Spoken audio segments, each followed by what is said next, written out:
অলৌকিক ঘটনা দেখলো দৌড় মাইরো না। কিয়ামতের পূর্বে এই জমিনের মধ্যে একজন ব্যক্তি আসবে, তার নাম হলো দাজ্জাল। তার নাম কি? দাজ্জাল পৃথিবীতে আসবে।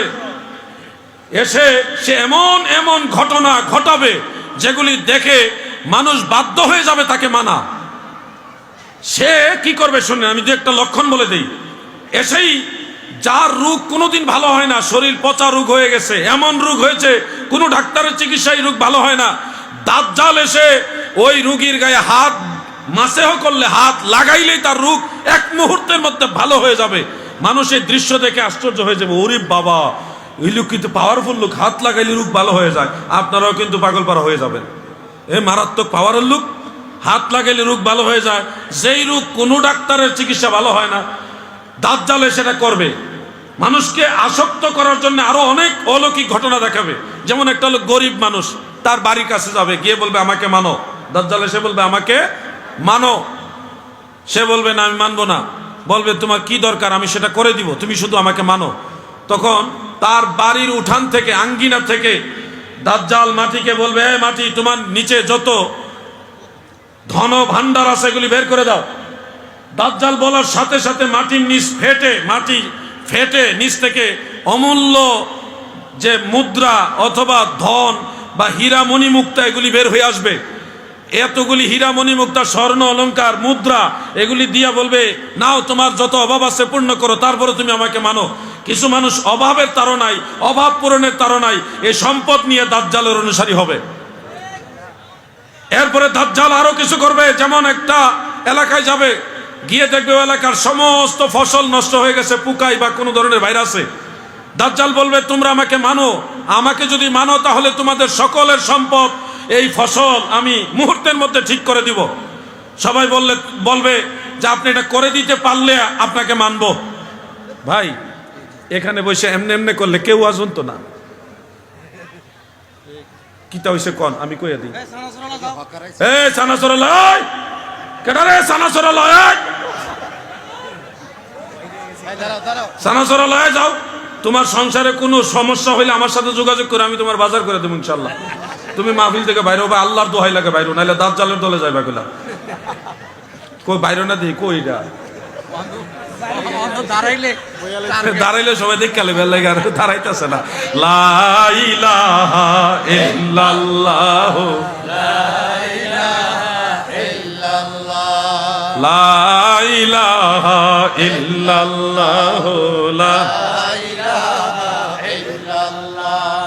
লা ইলাহা ইল্লাল্লাহ মুহাম্মাদুর সাল্লাল্লাহু আলাইহি ওয়াসাল্লাম। প্রিয় ভাইরা আমার, ওই মহল্লার মধ্যে যাবে, দাজ্জাল বলবে তোমরা যদি আমাকে মানো তাহলে তোমাদের ফসলের যত সমস্যা আমি এটা ভালো করে দিব। লোকেরা আশ্চর্য হয়ে বলবে আগে ফসল ভালো করেন, পরে দেখা যাইব দাজ্জাল জমির কিনারে দাঁড়ায় বলবে তোমরা সবাই সুস্থ হয়ে যাও। বলার পরে কিছুক্ষণের মধ্যেই পুরা জমির ফসল আগের মতো তাজা হয়ে যাবে। মানুষ দেখে আশ্চর্য হয়ে যাবে, ঘটনা কি? এই লোকের কথা জমির ফসলও শুনে তখন দলে দলে মানুষ দাজ্জালের দলে চলে যাবে। দাজ্জাল এসে এই খেলাগুলি দেখাবে। খুব বেশি দূরে না, আবার অনেক বেশিও দূরে হতে পারে, তবে ওয়েট এন্ড সি। দেখেন অবস্থা ভালো না, লক্ষণ খুব খারাপ, আগের থেকে অ্যালার্ট করে দিচ্ছি। দাজ্জাল এসে মানুষকে মারবে, কেটে টুকরা করবে। একজন যুবককে এসে বলবে তুমি আমাকে মানো। সে যুবক বলবে তুমি কে? সে বলবে আমি মাসিহ। সে বলবে আমি মাসিহ। দাজ্জাল বলবে না, সে বলবে আমি মাসিহ, আমাকে মানো। যুবক বলবে না, তুমি দাজ্জাল, আমি তোমাকে মানবো না, তোমার কথা আল্লাহ রসুল বলে গেছে। এই কথা বলার পরে দাজ্জাল রাগান্বিত হয়ে তাকে হত্যা করবে এবং হত্যা করে বলবে, মানুষদেরকে বলবে আমি তাকে হত্যা করে জোড়া লাগাবো, জীবিত করব, যদি করি তাহলে আপনারা আমাকে বিশ্বাস করবেন কিনা। অন্য মানুষরা বলবে আগে করেন। যুবককে তখন কাটবে, টুকরা করবে, করে আবার দাজ্জালকে আল্লাহ পাওয়ার দিয়ে দিবে, সে মরা মানুষটাকে আবার জীবিত করবে। করার পরে অন্যান্য মানুষেরা যারা ঈমান রাখতে পারবে না তারা বলবে হায়, দাজ্জালেরও তো বিশাল পাওয়ার। অনেকে দাজ্জালের দলে চলে যাবে, কিন্তু ওই যুবক বলবে, জীবিত হওয়ার পরে বলবে আমি এখন নিশ্চিত হলাম আপনি দাজ্জাল। কারণ আল্লাহ রসুল সাল্লাল্লাহু আলাইহি ওয়াসাল্লাম বলে গেছেন এই ঘটনা ঘটবে, কিন্তু আমি যে সেই যুবক এটা তো আমি জানতাম না, আমি শিওর হইলাম আপনি দাজ্জাল, আপনাকে মানা যাবে না। এরপরে দাজ্জাল ওনাকে আবার হত্যা করতে চাইবে, কিন্তু আর হত্যা করতে পারবে না। এটা সহিহ মুসলিমে আছে। প্রিয় ভাইরা, দাজ্জাল এসে এমন কিছু ঘটনা ঘটাবে, আকাশে মেঘ নাই, একটা এলাকা যাবে, গিয়ে দেখবে খরা, বৃষ্টি হয় না, যার কারণে ফসল হয় না, মানুষের অভাব অনটন লেগে থাকবে। দাজ্জাল ওই এলাকায় গিয়ে বলবে, তোমরা আমাকে মানো, যদি মানো তাহলে আমি বৃষ্টি নামিয়ে দিব। লোকেরা বলবে, বৃষ্টি আবার কিভাবে নামবে, এতদিন বৃষ্টি হয় না, আপনি আবার বৃষ্টি নামাবেন কিভাবে? তো দাজ্জাল বলবে, আমি নামায় দিতে পারলেই তো তোমরা আমাকে মানবে। সবাই বললো, আচ্ছা আগে নামান দেখি। তখন দাজ্জাল আসমানের দিকে ইশারা করবে, এই যুবকরা শোনো, বৃষ্টি আকাশে মেঘ লেশ মাত্র থাকবে না, এক ফুটও মেঘ থাকবে না, কিন্তু দাজ্জাল আসমানের দিকে ইশারা করে যখন মেঘমালাকে ডাকবে, তোমরা আসো, এসে জমিনে বর্ষণ হও, দাজ্জালের হাতের ইশারার সাথে সাথে মেঘ জমবে এবং মুহূর্তের মধ্যে বৃষ্টি নামবে এবং জমিনের মধ্যে ফসল হবে।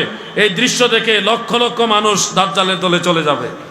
আপনারাও কিন্তু যদি শুধু এটুকু খবর পান যে দাজ্জালে পানি ভরা দিলে ভালো হয়ে যায়, তাহলে কিন্তু আমরা দলে দলে দাজ্জালের দলে যাওয়ার লোকও এরকম আছেন।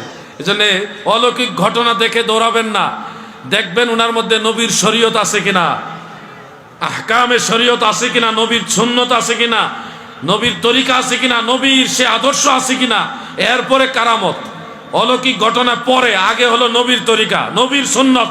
এটা যদি না থাকে, শুধু কারামত আছে, বুঝবেন এখানে কোনো ঝামেলা আছে।